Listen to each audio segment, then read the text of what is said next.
Hello everyone, my name is Priti and today I will be taking an interview of Dr. Priyanka Singh. She is a PhD in nutrition and dietetics and she has almost 2 decades of experience.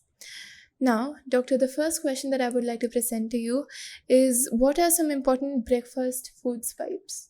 Actually, the day starts with the breakfast, and unfortunately, in our Asian population, we generally start with the high carb food, whereas the balancing starts, and the breakfast is one of the most important diet or the routine of your individual's day. So it should be a combination of a protein that should be minimum 25% of your day's diet, 50% of the fruits and vegetables, Mhm. and then comes the carbs.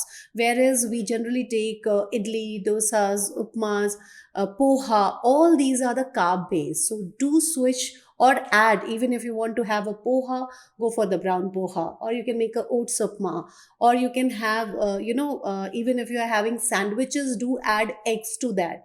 So by adding up the proteins and fiber, it becomes a complete diet, well Mm. balanced, and also your start the day starts kick starts with the better health. Yes. And what are some important general food vibes that we can? See that, like, these days, a lot of social media and Mhm. a lot of developments, people can simply ask about the some yo-yo diets, or a lot of Mhm. influential diets, like people, when you give a avocado chutney, will be very happy than a normal coconut chutney. Yes. When we talk about the nutritional importance, the avocado and coconut are same. When we talk about the quinoa, people become very friendly, and they feel ki quinoa is better, but millets can be swiped for that.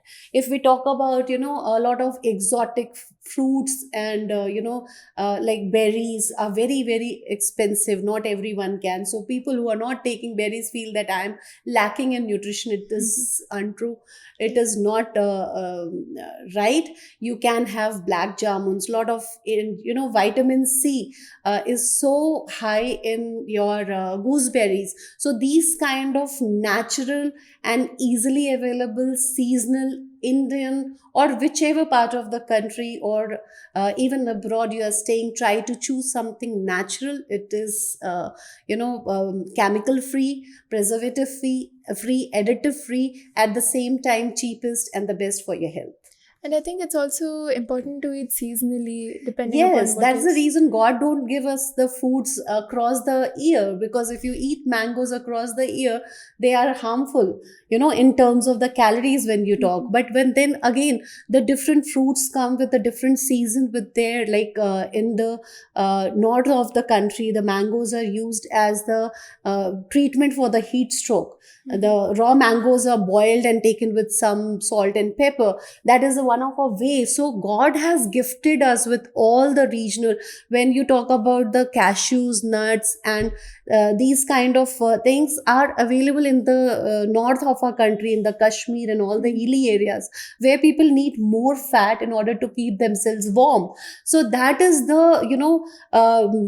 God's way of spreading the Distributing. distributing. But then once we earn more, we unnecessarily eat those food which is not good for health, and Mhm. then go and again take the medicines to treat it. So just eat locally and cheap food, which is the best way to identify is what is ever is in the season will be cheaper options. Mhm. And what are some protein rich foods that most people want to go for bodybuilding and all these activities, but they consume the wrong foods thinking they are protein rich? Yeah, so there are certain foods, like a protein is a building block of our body. Mm-hmm. And as we, at every stage, right from the Yeah. pregnancy, the protein requirements increase. When the baby is building up, right after the 6 months, even the mother Mm-hmm. milk have a good amount of protein. So once we start the weaning also, we have to start with the protein rich diet. And if you see, the primarily all the cuisines are around the proteins, that the dal base. So in north we eat dal chawal. In the Mm-hmm. south you eat idli sambars. Western they have bati churmas and all. So Yeah. all these are basically a well balanced combination of protein and carb with the fibers. But when we overdo, we see a lot of uric acid patients coming, a lot of kidney issues coming up because of the overuse of proteins, where if the protein is not well metabolized, or you are taking more protein thinking, that you need more for the bodybuilding. So different age group, different activity level, the protein requirement change. With those protein intakes, we also have to metabolize the amount of protein that we are taking. Because we're living a sedentary lifestyle. Correct. So if somebody is a bodybuilder, they need around 2 grams, 2.5 grams of per kg body weight. But if a sedentary person just need 0.8 grams, so suppose for a lay person, I would like to break it down. If your weight is 60 kgs, you just need 60 grams of protein. And that should not be taken at one point of time, too much of protein. You should distribute all the 3 meals. You should have 25 grams of protein to find it, so that it is well digested, absorbed, and metabolized in the body for whatever functional requirements you have, like a student who is studying for exams, or a mother who is having a baby in the womb, or anyone who is bodybuilding. So unless you are able to metabolize it, it is going to stress upon your kidneys, and you will see certain uric acid and kidney disorders in going forward in the future. So be careful with the intake, and also try to distribute throughout the day. As you were talking about the different issues in the uric acid and all that, I would also want you to enlighten us upon gut health and other. Yes, so gut related- becomes, so protein takes longer to get digested. So I always say proteins are like FD, or the fixed deposits. So just like if you have a good amount of FD, suppose an emergency fund, you feel very content. Similarly, if you have good amount or adequate amount of protein in your diet, you are very content. So all the stress related issues, gut related issues comes when there are certain secretions in our body. Both in the gut, there are acid secretions, and the brain, there are the neural secretions.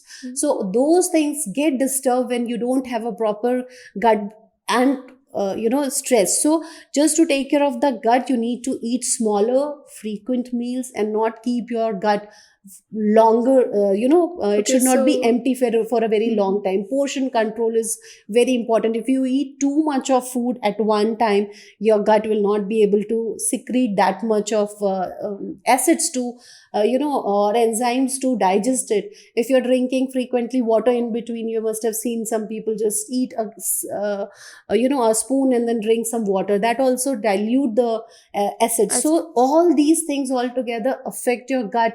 And trust me, if your gut is not good, you get to see a lot of issues: acne, hair fall, stress related. So there is a gut brain axis, so they are the best friend. Just like if you are affected, or immediately your best friend also feel bad about if there is something happening in your life. Similarly, the gut brain, if the gut is not good, brain feel bad, and your mood get bad. If your stress is there, your gut says. So it's mostly like, I give this example to the people when they have interviews lined up, or there is an exam or result announcement. You start feeling little some issues, gut issues, and you feel like, no, I don't want to eat, I'm not okay, I'm feeling vomiting sensations. So those are actually the stress signals. So you have to be careful. Just take care of your stress, your gut will be good. Your gut is taken care, your stress. And I would like to add here, for the good gut health, you need to have a proper balance between the prebiotics and the probiotics.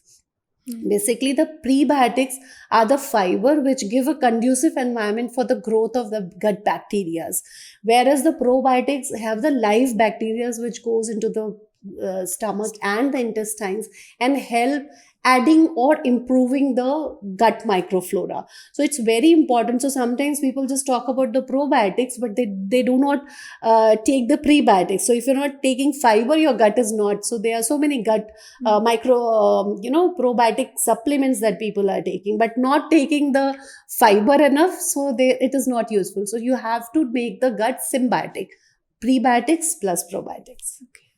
And what are some foods for menstrual cycle maintenance? Because See, many people have irregular periods and all of these problems. yes, so for the menstrual cycle, it is very right from the teen age till the menopause. There are different hormonal, Imbalances. imbalances and different phases of life. Mm. Apart from any particular phase of life, like once you are achieving the puberty, or you are getting pregnant, or you are lactating, or even hitting the menopause, there is something which is known as your menstrual cycle, which happens every month, every 28 days cycle.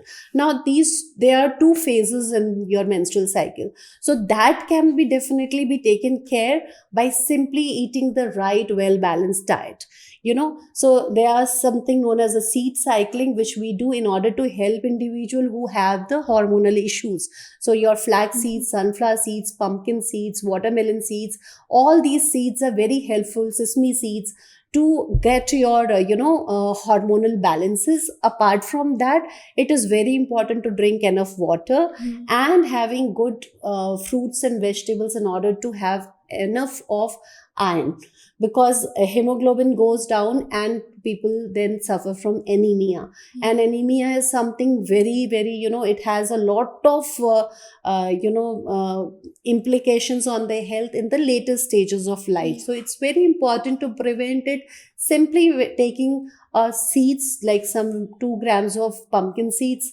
2 tablespoons of pumpkin seeds is more than enough. If you add up in your diet, in your smoothies, whatever favorites you have, like we make lot of laddus at home. I'm very sure these days yoga bars are made, but these yoga bars, then what is happening, people are adding added sugar, Yeah. maybe jaggery or any kind of sugar Preservatives is as not well. good. So then it changes the nutritional value. So what the purpose is defeated. So you need to take it in the right quantity and right combinations to get the best benefit of it. Keep drinking good amount of and the protein plays a very important role. So that also has to be well balanced. And coming to the foods that we purchase from outside, how important is label reading for us? It's very very important. I have done quite a few sessions for the label reading, because there are a lot of false claim when they say 0 calorie or diet coke.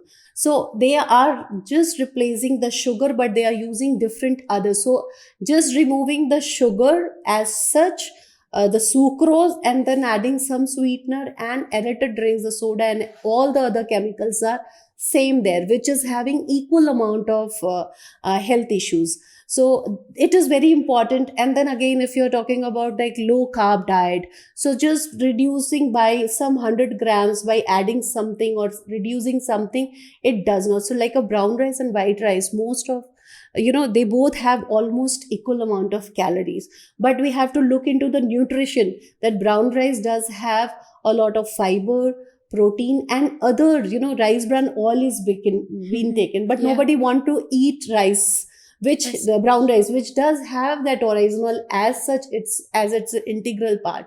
So you need to read the label, as many ingredients, the chemical names that your grandma cannot understand, don't buy those products. Read, and then always the maximum. Suppose if they say no maida, if you start reading the label, you will see that maida is 60% and less maida, but it Yeah. is not that key, or 30% or 40%. So you have to read the label, then only you will come to know.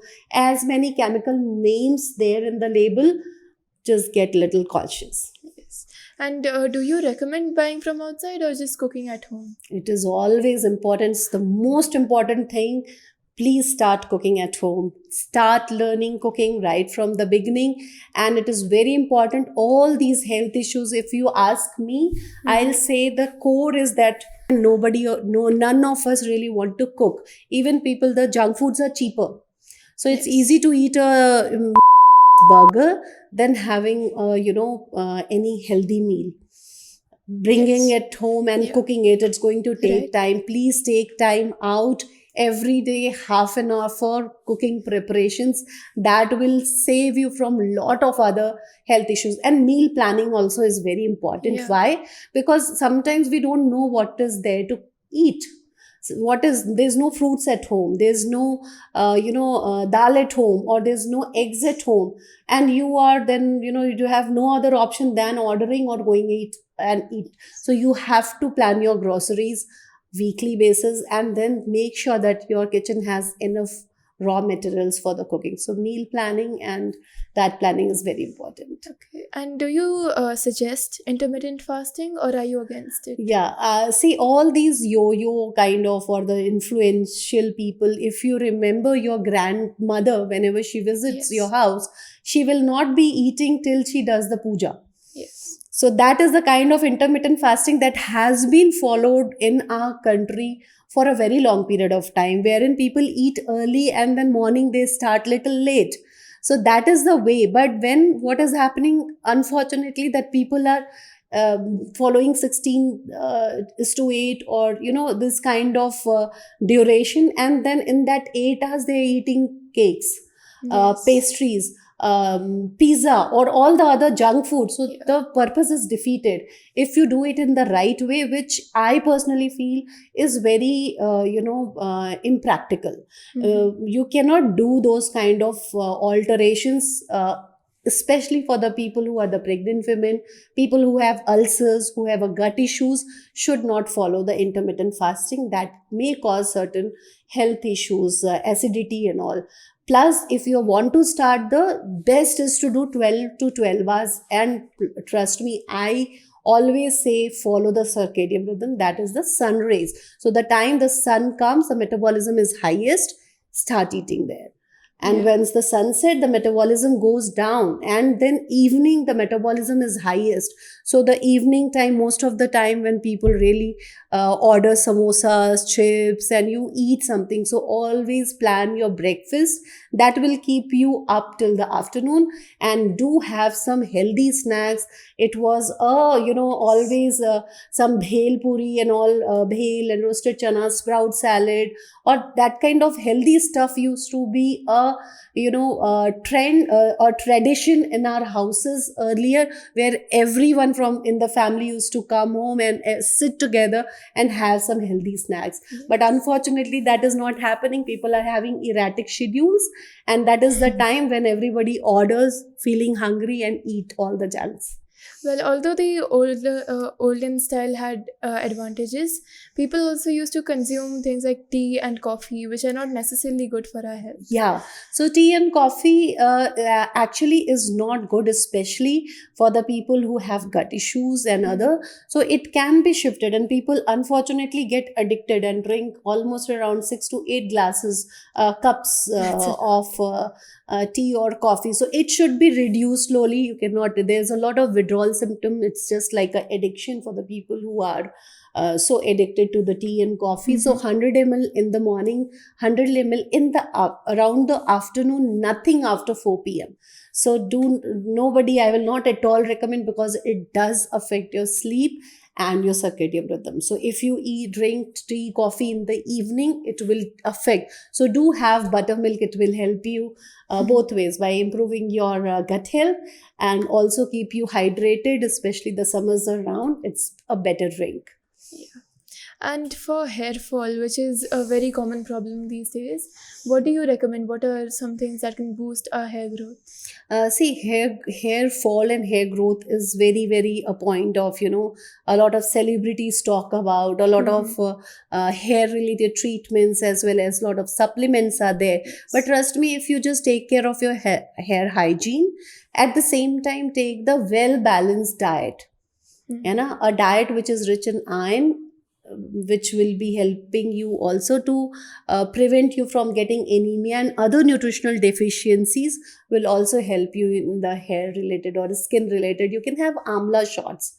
Every individual who all are very health conscious, or immunity was something which was talked about during the COVID times a lot. So if you just, instead of having any other shot, if the morning starts with this one gooseberry, which is the richest source of vitamin C, you don't need any supplements. Just make a small and start the day from here. Definitely add mint juice, because unfortunately in the today's day we all are very ambitious. very progressive. Everyone want a different kind of achievements. So the gut definitely gets little affected. So if you just take some mint juice, add mint and coriander chutney in your diet, adding little bit of jeera, saunf, and all the Indian spices, not the packaged one. Try to use grind it at home.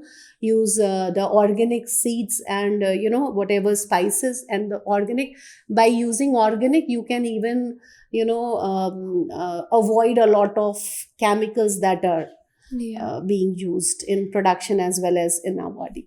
And when we go outside, I heard of this thing called meal sequencing. So could you please elaborate on that? Yes, meal sequence is nothing but just cheating the body a bit.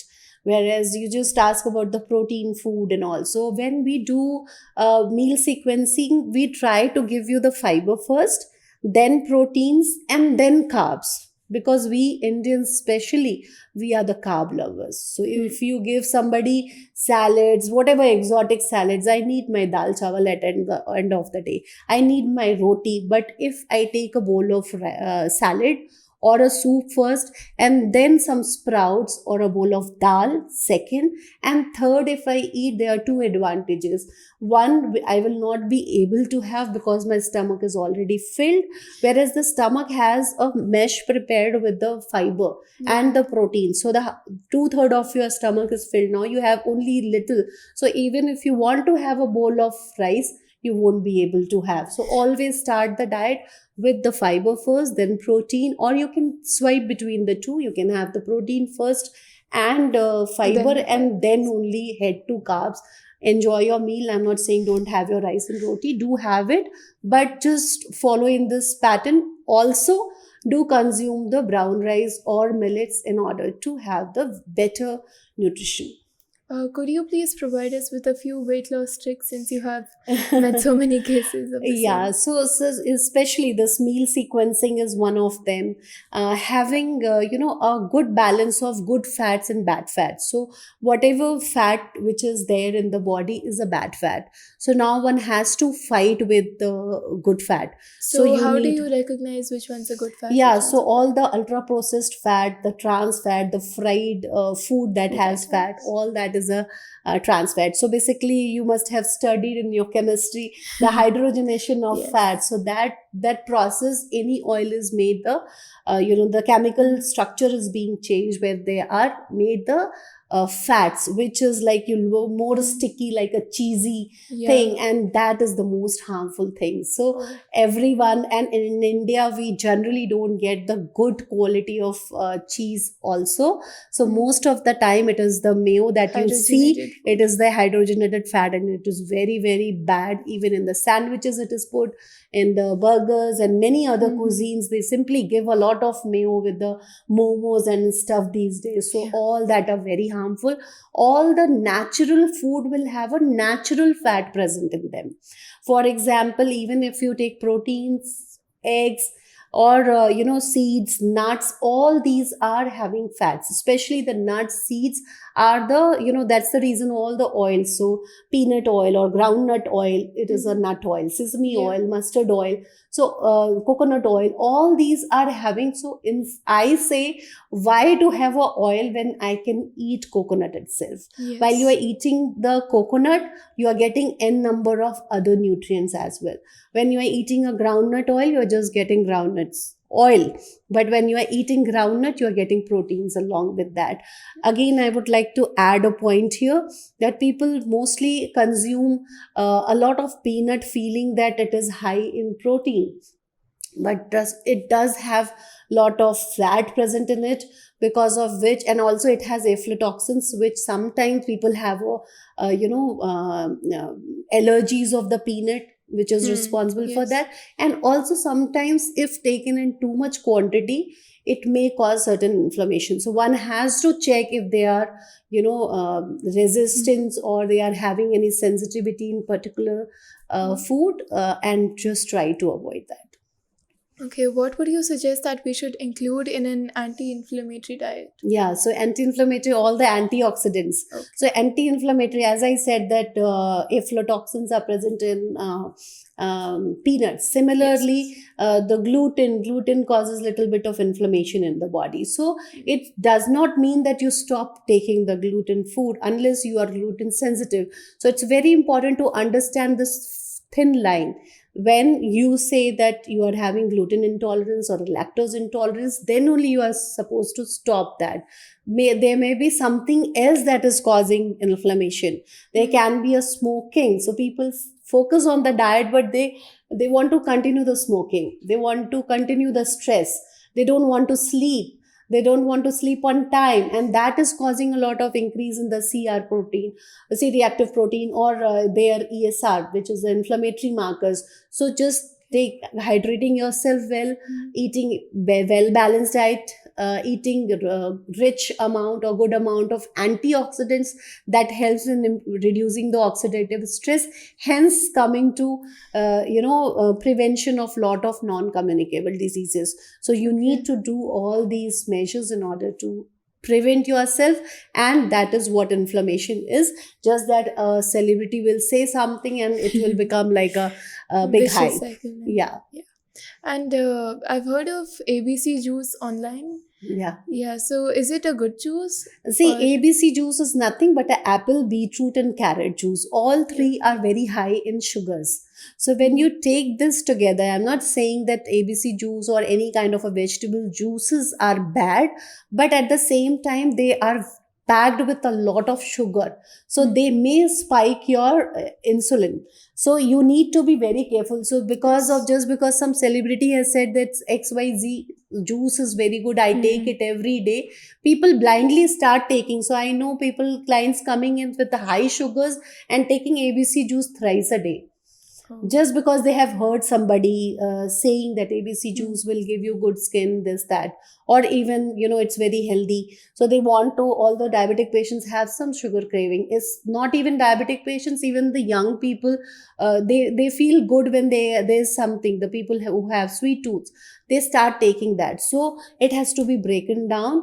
Better to take it in the raw form than making juices. One, two, you beetroot is one, something we give to the pre-workouts for the athletes. So it is very nice. It can be incorporated in your tikkis, or you can make it chapatis can be added, grated as a salad, or you can make a raita with that. So these are the better forms to be taken when it is a complete. You get the fiber and sugar won't spike that much, Yeah. and hence the insulin resistance will not come, and otherwise a lot of threat to the PCOD or diabetes may occur, and other non-communicable diseases.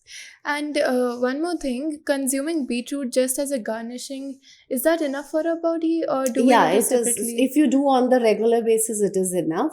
But if you are doing a once in a while, then you need to take one beetroot. So it is a good idea to add little bit. When you say little bit, means at least 1/4 of it on the daily basis, a regular size of beetroot. Beetroot. So that should be more than enough.